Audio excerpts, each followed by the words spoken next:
দেবযানীর মা এবং বাকি সবাই তার পরিস্থিতি, তার পরিবারের আর্থিক অবস্থা এই সব কিছু আগে থেকেই জানে। যখন দেবযানী তার মায়ের সঙ্গে কথা বলে তখন তার মা তাকে বলে দেন যে তাদের জামাই অর্থাৎ অতুল সমস্ত কথা অনেক আগেই দেবযানীর দাদা অনিমেষকে বলে দিয়েছে। এই সব কিছু জানার পর দেবযানী ফোন রেখে দেয় এবং মনে মনে বলে, এ বাবা, বাড়িতে সবাই আমার পরিস্থিতির ব্যাপারে জেনে গেছে, এবার কি হবে? আমার মান সম্মান সব ধুলোয় মিশে গেল। আমি আর ওদেরকে মুখ দেখাতে পারবো না। আজ অতুল বাড়িতে আসুক, ও কিভাবে আমার প্রেস্টিজ নিয়ে খেললো। আমার মান সম্মান নিয়ে ওর কোনো চিন্তা নেই। ওকে আমি দেখিয়ে দেব আমার নামও দেবযানী। এভাবেই দেবযানী অতুলের আসার অপেক্ষা করতে থাকে। সে মনে মনে ভেবে রেখেছিল সে অতুলকে কি বলে অপমান করবে। আসলে দেবযানী সবসময় এমনই করত, সারাদিনের রাগ অতুলের উপরে তুলত। এমনকি তার শ্বশুর এবং শাশুড়িকেও কথা শোনাতে ছাড়তো না। কিছুক্ষণ পর অতুল যখন বাড়িতে ফেরে তখন দেবযানী তাকে বলে, অতুল, তোমার সাহস কি করে হলো আমার দাদাকে তোমাদের বাড়ির পরিস্থিতি সম্পর্কে সবকিছু বলার? কে তোমাকে পাকামো করে এসব করতে বলেছে শুনি? দেবযানী, তুমি এত রেগে যাচ্ছ কেন? উনি তোমার দাদা, আমাদের বাড়ির সদস্য। আমাদের বাড়ির সমস্যার কথা ওনাকে বলবো না তো কাকে বলবো? উনি অন্তত বাকি প্রতিবেশীদের মতো আমার পরিস্থিতি নিয়ে তো হাসি মজা করবে না, আমার অসময়ে আমার পাশে এসে দাঁড়াবে। তুমি ভিখিরি হয়ে গেছো বললে কি আমার দাদারা তোমাকে সাহায্য করতে আসবে? আর তুমি জানো তোমার এই মূর্খামির জন্য আমাকে কত বড় খেসারত দিতে হচ্ছে? জানি না আমার বৌদিরা আমার ব্যাপারে এখন কি বলছে। ওরা এমনিতেই আমাকে সহ্য করতে পারে না। আমার পরিস্থিতি এত খারাপ শুনে ওরা তো নিশ্চয়ই খুবই হাসি ঠাট্টা মজা করছে। দেবযানী, এটা তোমার ভুল ধারণা। তোমার বৌদিরা মোটেও এরকম না। ওদের সঙ্গে আমার প্রায়ই কথা হয়, ওরা সবসময় আমাকেই সাপোর্ট করে। এর মধ্যে হচ্ছে তুমি একটা বোকা ধরনের মেয়ে যে বাস্তব পরিস্থিতিকে চোখ খুলে দেখতেও পারে না। হ্যাঁ, আমি বোকা, আর পৃথিবীর সবাই চালাক। আমি বোকা বলে না তোমার মতো একটা ছেলের সঙ্গে বিয়ে করেছি, আর তোমরা চালাক বলে তোমাদের চালাকির ফল পাচ্ছ। দেবযানী, আমার আশেপাশে যারা আছে বা তোমার পরিবারের যারা আছে তারা সবাই একই রকম চিন্তা ভাবনা করে। শুধুমাত্র তুমি সবার থেকে আলাদা। তোমার চিন্তা ভাবনা কেন এইরকম? কেন তুমি সবার মতো হতে পারো না? দরকার নেই আমার বাকি সবার মতো হবার। আমি আমার লাইফে আমার মতো থাকতে চাই, আর আমার জীবনে কারো ইন্টারফেয়ার আমি কিন্তু সহ্য করব না। দেবযানী এভাবেই অতুলের সঙ্গে ঝগড়া করে। এরপর সে আবার নিজের জীবনে ব্যস্ত হয়ে যায়। সে সারাদিন অফিসে সময় কাটাতো এবং স্যালারির টাকা দিয়ে নিজের শখ আহ্লাদ পূরণ করত। ভালো ভালো খাবার খাওয়া, বেড়াতে যাওয়া, নিজের প্রয়োজনীয় জিনিসপত্র কেনা, এসব করতেই তার সমস্ত টাকা শেষ হয়ে যেত। তার পরিবারের প্রতি বা স্বামীর প্রতি তার কোনো দায়িত্বই ছিল না। তারা একই বাড়িতে ছিল ঠিকই, কিন্তু তাও অনেক দূরে দূরে থাকতো।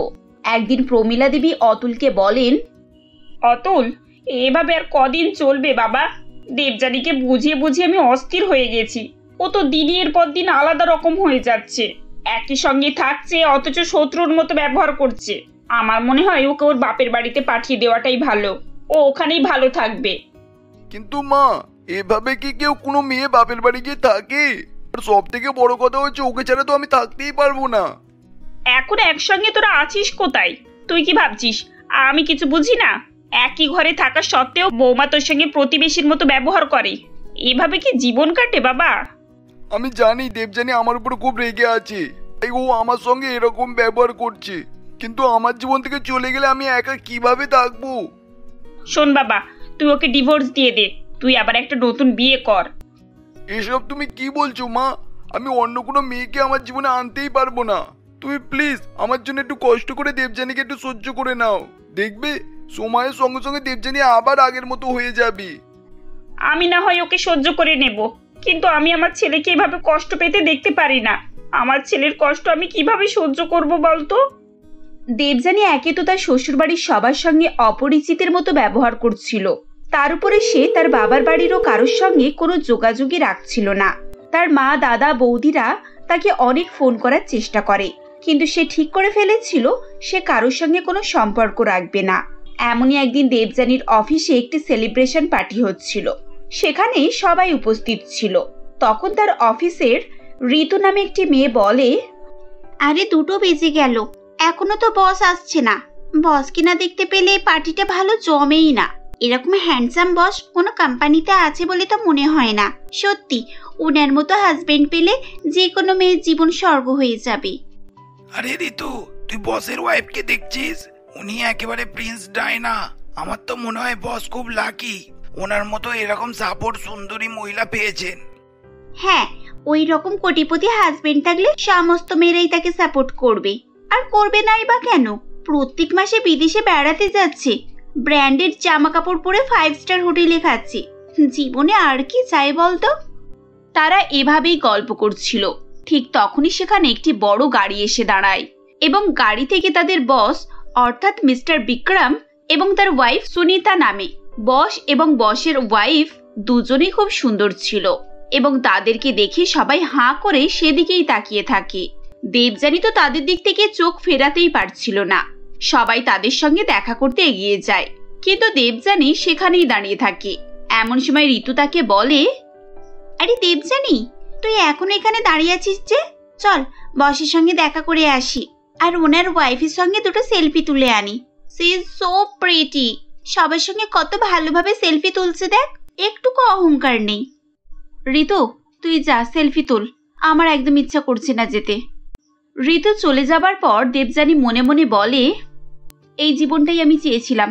আমি সবসময় চাইতাম এরকম একটা কোটিপতি ছেলে আমার হাজবেন্ড হোক, আর আমি তার ওয়াইফ হয়ে সবসময় তার সঙ্গে থাকবো, একটা আরাম আয়েসের জীবন কাটাবো। অতুলের সঙ্গে থেকে আমার জীবনটা এভাবে নষ্ট হয়ে গেল। না, আমি আর এই জীবন কাটাতে চাই না। আমার অধিকার আমি ছিনিয়ে নেব।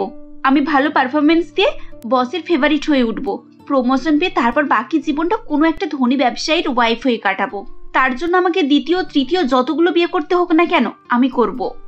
এভাবেই দেবযানী মনস্থির করে নেয় যে সে তার জীবনের বাকি দিনগুলো এভাবে অ্যাডজাস্ট করে কাটাবে না, এবং তারপর থেকেই অফিসের কাজে সে আরো বেশি মনোযোগ দিতে থাকে। দিন রাত পরিশ্রম করে সে বসের অনেক প্রিয় হয়ে ওঠে। এমনই একদিন রাত 12টার সময় দেবযানী ল্যাপটপে বসে বসে কাজ করছিল। তখনই অতুল তার কাছে আসে এবং বলে, দেবযানী, তুমি ঘড়ি দেখেছো কটা বাজে? তুমি এখনো এইভাবে কাজ করে যাচ্ছ? আর তোমার অফিসে কি এমন কাজ যে সারা দিন রাতও শেষ হয় না? তুমি যদি কোনো ইম্পর্টেন্ট কথা বলতে চাও তাহলে বলো, না হলে এভাবে ফালতু বকে আমার সময় নষ্ট করো না। দেখতেই তো পাচ্ছ আমি বিজি আছি। না, সেই রকম কোনো ইম্পর্টেন্ট কথা না, আমি শুধু একটু বলতে এসেছিলাম যে হ্যাপি অ্যানিভার্সারি। ওহ, আমার মনেই ছিল না। আর মনে রেখেই বা লাভটা কি?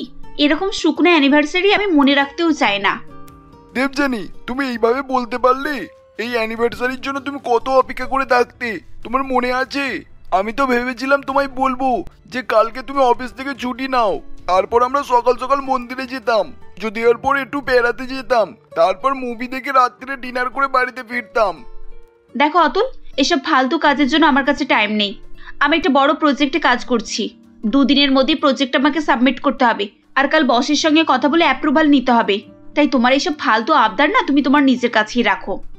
এভাবেই দেবযানী অতুলকে অনেক রকম কথা শুনিয়ে দেয়। অতুল মনমরা হয়ে শুতে চলে যায়। পরের দিন দেবযানী সুন্দরভাবে তৈরি হয়ে অফিসে যায় এবং বসের রুমে গিয়ে দেখে সেখানে বস নেই। তাই সেক্রেটারি ঋতুকে বলে, ঋতু, আজকে বস এখনো আসেনি? না, বস আজ বাড়িতেই আছেন। উনি একটু আগে ফোন করে বললেন যে আজ উনি অফিসে আসবেন না। এ বাবা, এবার কি হবে? আসলে একটা অনেক ইম্পর্টেন্ট কাজ আছে। আজকে আমাকে এই প্রজেক্টের অ্যাপ্রুভাল নিতে হবে, না হলে আমি আজ প্রজেক্ট সাবমিট করতে পারবো না। আরে এতে এত টেনশনের কি আছে? তুমি বসের বাড়িতে চলে যাও না, উনি তো আজকে বাড়িতেই আছেন। ওখানে গিয়ে ওনার সঙ্গে কথা বলে ফাইলে সিগনেচার করিয়ে নেবে। এভাবে বিনা নোটিশে বসের বাড়িতে যাওয়াটা কি ঠিক হবে? কেন ঠিক হবে না? আমরা তো প্রায়ই অফিসের কাজ নিয়ে বসের বাড়িতে যাই। উনি নিজেই বলেছেন কখনো কোনো সমস্যা হলে আমরা যেন ওখানে গিয়ে সমস্যাটা মিটিয়ে নিই। তুই এত ভাবিস না, বুঝলি? আমি তোর ফোনে লোকেশনটা পাঠিয়ে দিচ্ছি, তুই তাড়াতাড়ি গিয়ে সিগনেচারটা করিয়ে নে। ঠিক আছে, আমি তাহলে এক্ষুনি বেরিয়ে যাচ্ছি। এই বলে দেবযানী একটি ট্যাক্সি নিয়ে তাদের বস মিস্টার বিক্রমের বাড়িতে যায়। ট্যাক্সিটি একটি বড় বাংলোর কাছে এসে দাঁড়ায়। বন্ধুরা, এবার কি হবে জানতে হলে আমাদের গল্পের পরবর্তী অংশ অবশ্যই দেখুন।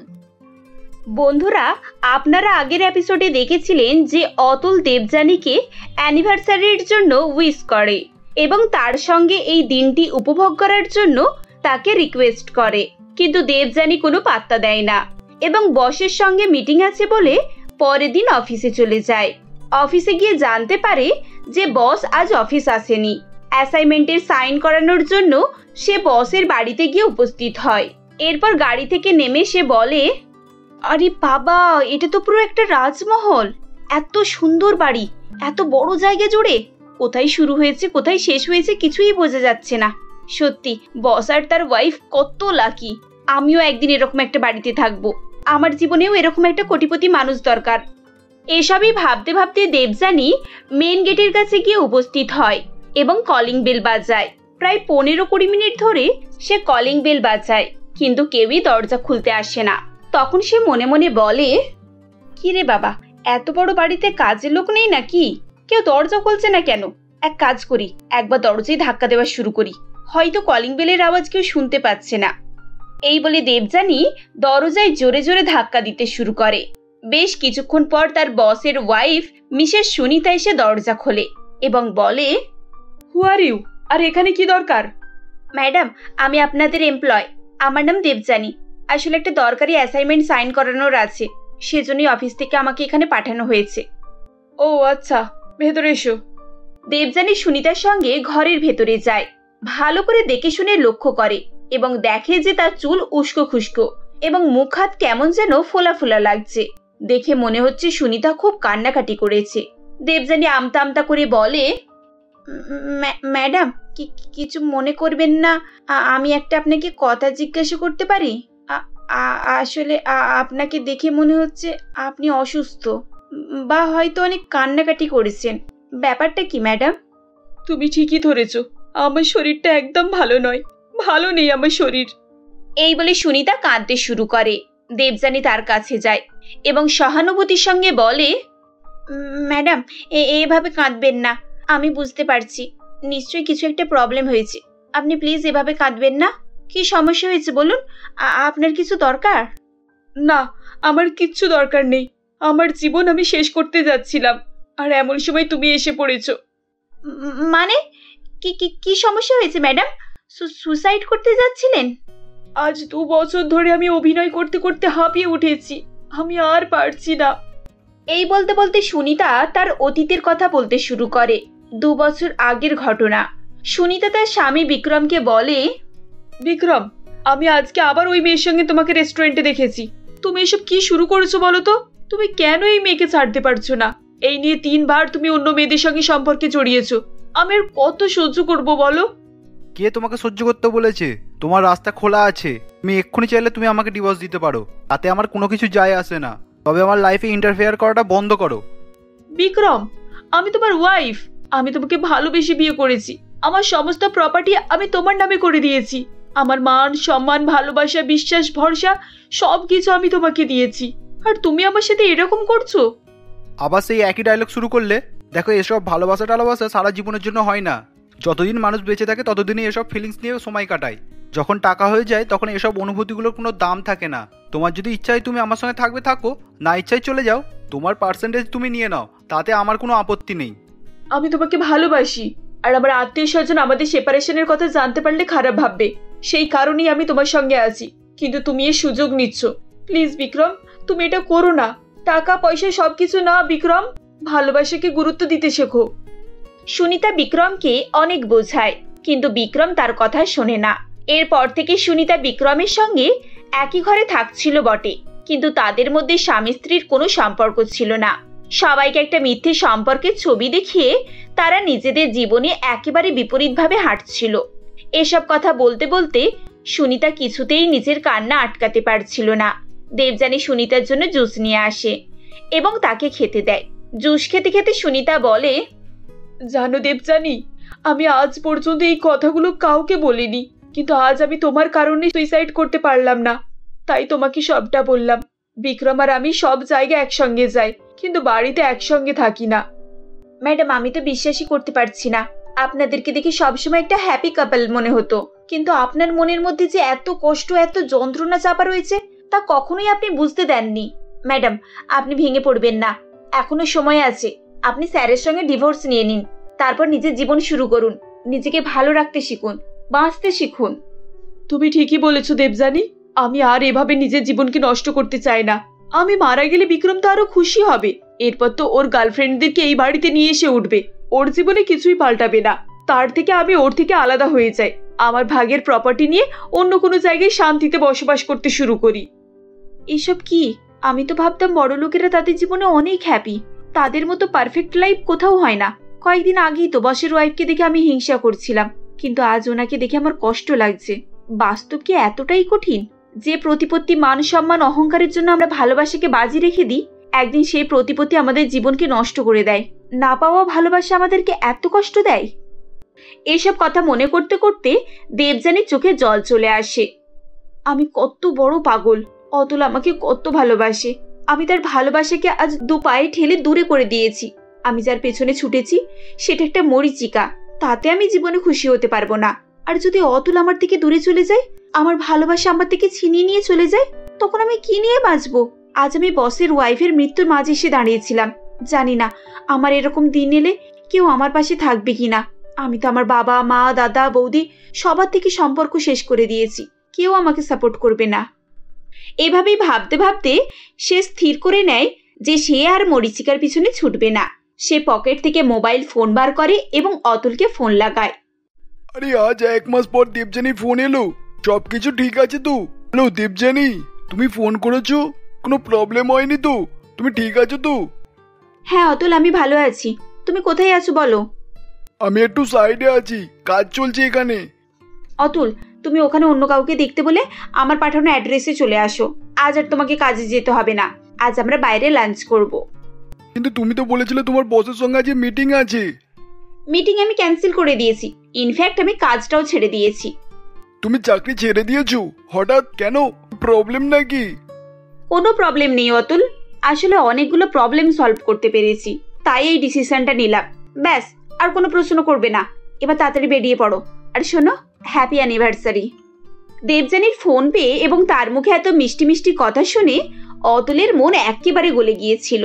সে সঙ্গে সঙ্গে দেবযানীর পাঠানো অ্যাড্রেসে পৌঁছে যায়। তারপর তারা দুজনে সেখানে লাঞ্চ করে। অনেকদিন পর দেবযানীর মুখে ভালোবাসার কথা শুনে অতুল খুব শান্তি পায়। দেবযানীও তার পুরানো দিনের কথা মনে করে মনে মনে আনন্দিত হতে থাকে। এরপরই তারা দুজনে দেবযানীর মায়ের বাড়িতে আসে। তাদেরকে দেখে পূর্ণিমা দেবী বলেন, আরে দেবযানী, তুই এতদিন পর হঠাৎ এভাবে? আর জামাই বাবাকেও সঙ্গে এনেছিস যে? একবার ফোন করে দিলেই তো পারতিস, আমরা সব ব্যবস্থা করে রাখতাম। আরে মা, অতুল তোমার জামাই, তার মানে ও তোমাদের ছেলের মতোই। ওর জন্য অত ঝামেলা করতে হবে না। আর শোনো, আমি আসলে বৌদিরা এত ব্যস্ত হয়ে পড়ে, আজ থেকে আর বৌদিদেরকে এত টেনশন নিতে হবে না। এই দেখো, আমি খাবার কিনে নিয়ে এসেছি, সবাই মিলে মজা করে খাওয়া হবে। এরপর সবাই একসঙ্গে বসে পড়ে এবং দেবযানীর আনা খাবার খেতে শুরু করে। খেতে খেতে মন্দিরা বলে, দেবযানী, তুমি তো একেবারে পাল্টে গেছো গো। আবার সেই আগের দেবযানী হয়ে গেছো, আমার সেই আগের বন্ধুর মতো। বিয়ের পর তোমার সঙ্গে কত বছর কাটিয়েছি, সেসব দিনের কথা মনে পড়ে গেল। বৌদি, প্লিজ আমাকে ক্ষমা করে দাও। আমি তোমাদের সঙ্গে খুব খারাপ ব্যবহার করেছি। আসলে আত্ম অহংকারে আমি এতটাই ডুবেছিলাম যে নিজের বাস্তব রূপটাই ভুলে গিয়েছিলাম। আরে এভাবে অত সরি বলতে হবে না।